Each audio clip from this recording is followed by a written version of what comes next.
देखिए शब्द में यहाँ पे संधि विच्छेद में लिखा हूँ, यहाँ पे संधि का नाम लिखा हूँ, ठीक है। पहला आपका दिया है, जो मैं लिखवा रहा हूँ उसको याद करके जाना, नहीं फंसेगा तब आप हमसे कहिएगा। पहला इत्यादि। अब इत्यादि का संधि विच्छेद क्या होगा? इति धन आदि। इत्यादि का संधि विच्छेद क्या होगा? इति धन आदि। और ये कौन सी संधि है? तो यड़ संधि है स्टूडेंट, ठीक है। इसी तरह दूसरा स्वागतम, इसे बहुत ज्यादा इंपॉर्टेंट है। स्वागतम का क्या होता है संधि विच्छेद? सु धन आगतम। और ये कौन सी संधि होती है? इसमें यड़ संधि, ठीक है। तीसरा दिया प्रत्येक। प्रत्येक का संधि विच्छेद क्या होता है? प्रतिधन एक। और संधि का नाम यड़ संधि, ठीक है स्टूडेंट। चौथा इसी प्रकार है अत्याचार। अत्याचार का संधि विच्छेद क्या होता है स्टूडेंट? अति धन आचार। और एक कौन संधि होता है? यड़ संधि, ठीक है। इसी तरह यद्यपि। यद्यपि दोस्तों संधि विच्छेद क्या होता है? यदि धन अपि, ठीक है। और संधि का नाम यड़ संधि। इसी तरह छठवां चलिए नोट कीजिए, पित्रादेश। पित्रादेश का संधि विच्छेद होता है पितृ धन आदेश। और यह कौन सी संधि? यड़ संधि, ठीक है। चलिए छठवां क्लियर हो गया। सातवां देखिए सदैव। सदैव का संधि विच्छेद होता है सदा धन येव। और यह कौन संधि? वृद्धि संधि स्टूडेंट, ठीक है। इसी प्रकार आठवां नोट कीजिए, तथैव। तथैव का संधि विच्छेद होता है तथा धन एव। और यह कौन सी संधि? वृद्धि संधि, ठीक है। नौवां नोट कीजिए, तदैव। तदैव इसका संधि विच्छेद होगा तथा धन एव, यह भी वृद्धि संधि। और दसवां ग्रामोसधालय। ग्रामोसधालय बहुत मोस्ट इंपोर्टेंट है, संधि विच्छेद ग्राम धन औषधालय। और कौन सा संधि? वृद्धि संधि स्टूडेंट। ग्रामा मौषधि। और इसका संधि विच्छेद महाधन औषधीय। और कौन सी संधि है? तो यड़ संधि, ठीक है। तो देखिए स्टूडेंट मैंने टोटल कितना 11 संधि विच्छेद बताया। अगर यह तैयार कर लेते स्टूडेंट, इसी के बीच आने वाला है, बहुत ही अच्छा स्कोर करके आएंगे स्टूडेंट, ठीक है, संधि विच्छेद का। तो उम्मीद करता हूं कि आपने नोट कर लिया होगा इन 11 संधि विच्छेदों को। अब हम पढ़ेंगे पर्यायवाची शब्द, ठीक है। अब स्टूडेंट जैसा कि देख पा रहे हैं आपकी स्क्रीन पे आ गया पर्यायवाची शब्द, जो कि ज्यादा महत्वपूर्ण है और वेरी मोस्ट इंपोर्टेंट पर्यायवाची शब्द हेडिंग डाल लीजिए। और पहला नोट कीजिए, पत्ता का। पत्ता का पर्यायवाची शब्द क्या होता है? तब पर्ण दल पात, ठीक है। इसी तरह पृथ्वी का पर्यायवाची शब्द क्या होता है? धरती भूमि धरा, ठीक है स्टूडेंट। तीसरा बादल। बादल का पर्यायवाची शब्द क्या होता है? मेघ जलद घन, ठीक है। इसी तरह चौथा बिजली का। बिजली का होता है चपला चंचला विद्युत, ठीक है स्टूडेंट। पांचवा वायु। वायु का पर्यायवाची शब्द पवन अनिल हवा मारुत। इसी तरह स्टूडेंट छठवां जंगल का। जंगल का क्या होता है? कानन वन विपिन, ठीक है, कानन वन विपिन। और सातवां जल का। जल का संधि विच्छेद पानी जीवन नीर। उसी प्रकार आकाश का। आकाश का पर्यायवाची शब्द क्या होता है? आसमान अंतरिक्ष नभ गगन अंबर, ठीक है स्टूडेंट। और नौवां कमल। कमल का पंकज सरोज जलज नीरज। इसी तरह स्टूडेंट दसवां तालाब। तालाब का पोखर सरोवर ताल। और 11वां दोस्तों समुद्र का। समुद्र का पर्यायवाची शब्द क्या होता है स्टूडेंट? सागर सिंधु रत्नाकर।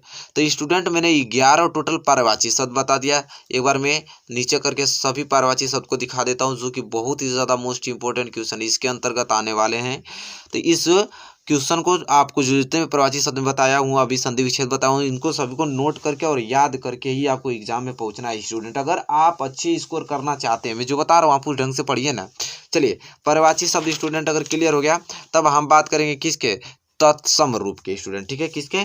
तत्सम रूप के बारे में बात करने वाले हैं। तो चलिए रफ कलम ले लीजिए, नोट कीजिए इन चीजों को। एक और तद्भव लिखिए, एक और तत्सम लिखिए, ठीक है। अब देखिए एक और तद्भव हो गया, एक और तत्सम। अब तद्भव दे देगा अनाज। अनाज का तत्सम क्या होता है? अन्न, ठीक है। दूसरा गांव। गांव का तत्सम ग्राम। आंसू। आंसू का तत्सम अश्रु, ठीक है। इसी तरह स्टूडेंट घी। और घी का तत्सम घृत, ठीक है स्टूडेंट। इसी तरह हाथ। हाथ का तत्सम हस्त, ठीक है स्टूडेंट। अब आगे देखिए, ठीक है स्टूडेंट, तो हाथ का हस्त हो गया, ठीक है। इसी तरह स्टूडेंट जन्म। जन्म का तत्सम क्या होता है? जन्म होता है स्टूडेंट, ठीक है। सांप। सांप का तत्सम सर्प होता है। सावन। सावन का तत्सम श्रावण होता है। मित का तत्सम मित्र होता है स्टूडेंट। फूल का तत्सम पुष्प होता है स्टूडेंट, ठीक है। आग का तत्सम अग्नि होता है, ठीक है। और आम। आम का आम्र होता है, ठीक है। और मक्खी का मच्छी का होता है। तो स्टूडेंट यहाँ पे मैंने टोटल तत्सम रूप मैंने डिस्कस कर दिया। मैं एक बार दिखा देता हूँ, इन सारे को नोट करके याद करके ही एग्जाम में पहुँचना है स्टूडेंट आप लोगों को, ठीक है। उम्मीद करता हूँ कि आप इसे नोट भी कर रहे होंगे। देखिए टॉपर बनना है तो मेहनत करनी ही पड़ेगी आप लोगों को, ठीक है। तो तत्सम रूप आपने क्लियर कर लिया। अब हम समास पढ़ेंगे स्टूडेंट, ठीक है। देखिए वेरी मोस्ट इंपॉर्टेंट समास मैं आप लोगों को बताने वाला हूँ, ठीक है। देखिए समास में पहला हम पढ़ेंगे क्या, द्वंद्व समास। अब द्वंद्व समास किसे कहते हैं स्टूडेंट, ये देखिए। अब द्वंद्व समास उसे कहते हैं कि जिनके बीच में संयोजक चिन्ह, देखिए संयोजक चिन्ह का यह सिंबल होता है, याद कर लीजिए। जिनके बीच में संयोजक चिन्ह हो अथवा जिनका विग्रह करने पर और अथवा या अथवा तथा आए। समझ में आ गया। तो द्वंद्व समास, द्वंद्व समास उसे कहते हैं जिनके बीच संयोजक चिन्ह ये आए अथवा जिनका जब हम विग्रह करते हैं तो और अथवा या अथवा तथा आए, ठीक है। जैसे देखिए यहाँ पे मैंने एक और पद लिख लिया, एक और मैंने समास लिखा, एक समास विग्रह मैंने लिख लिया, ठीक है। ये द्वंद्व समास का हम लोग देख रहे हैं, ठीक है।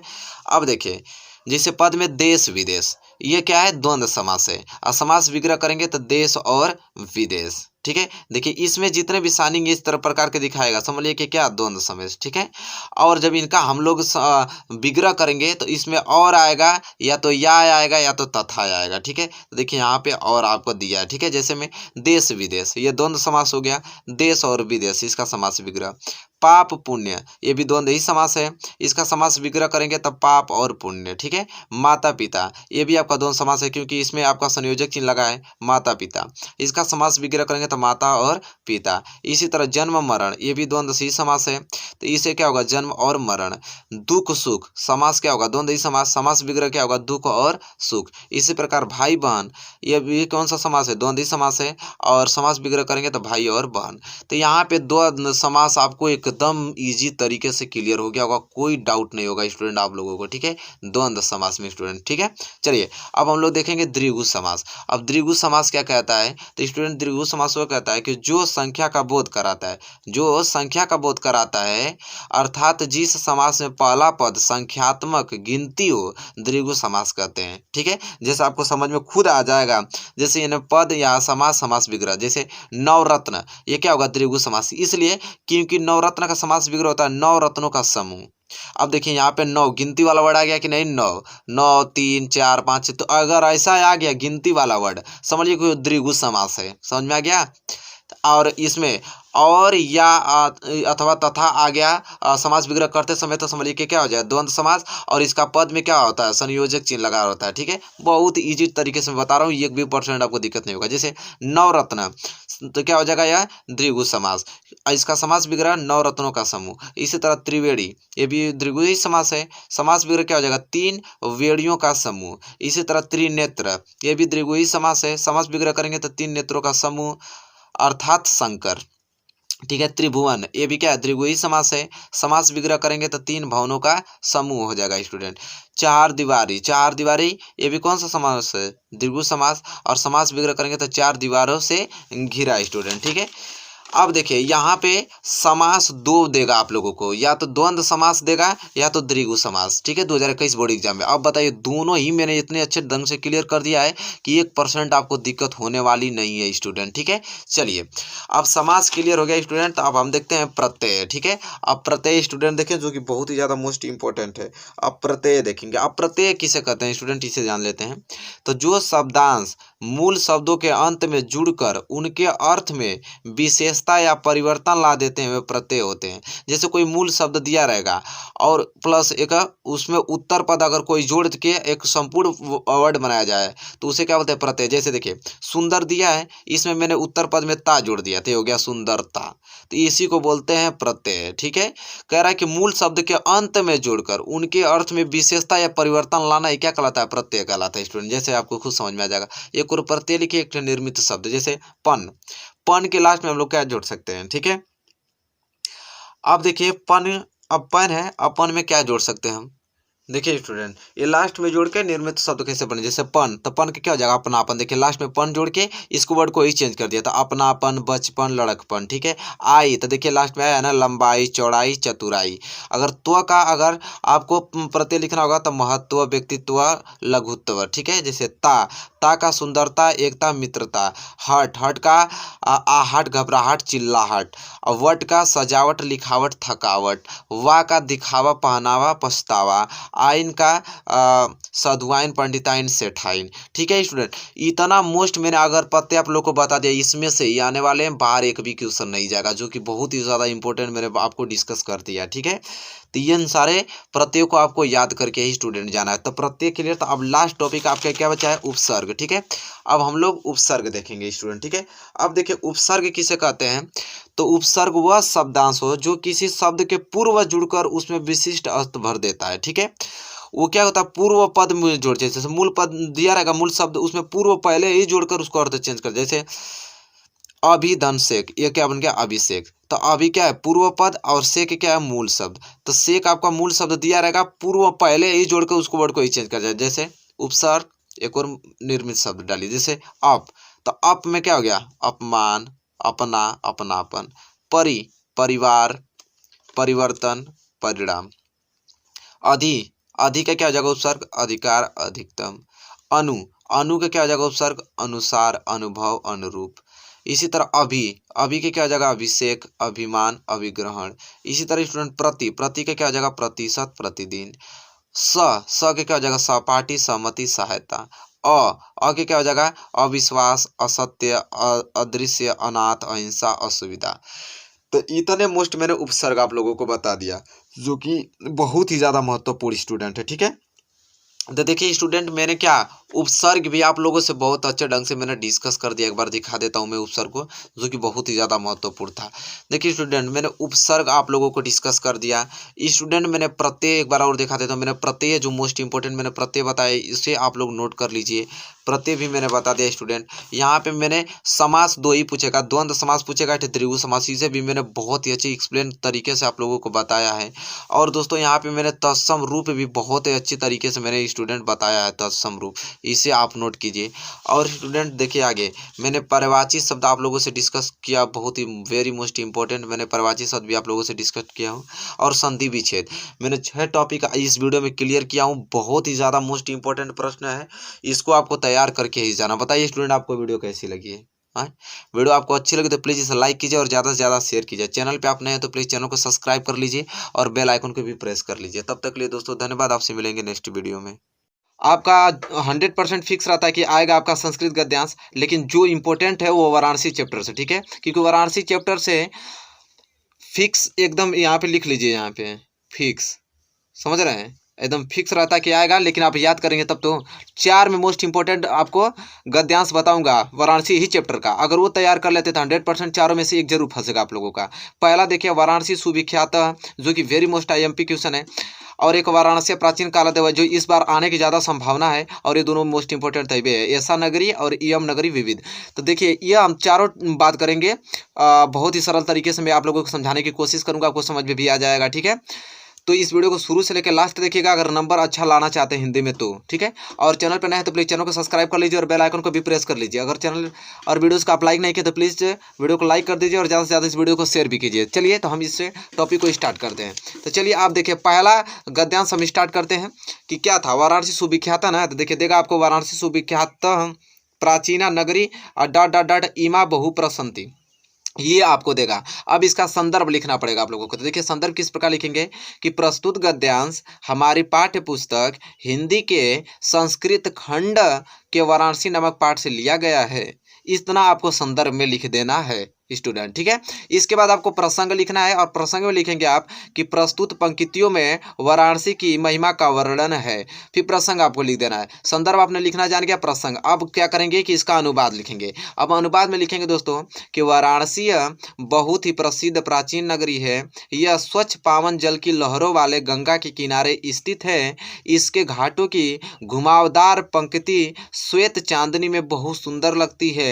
असंख्य यात्री भ्रमण करने के लिए दूर देशों से प्रतिदिन यहाँ आते हैं और इसके घाटों की शोभा देकर इसकी बहुत प्रशंसा करते हैं। ठीक है स्टूडेंट, ये इसको आपको क्या लिखना है, अनुवाद में इसका लिखना है। ठीक है, उम्मीद करता हूं कि इसका अनुवाद आपको क्लियर हो गया होगा स्टूडेंट। ठीक है, तो देखिए आपने संदर्भ लिखना जान गया, प्रसंग लिखना आपने जान गया, अनुवाद आपने लिखना जान गया। ठीक है, तो यहाँ पे पहला गद्यांश पूर्ण रूप से कंप्लीट होता हुआ एकदम तैयार करके जाइएगा स्टूडेंट। ठीक है, एग्जाम में।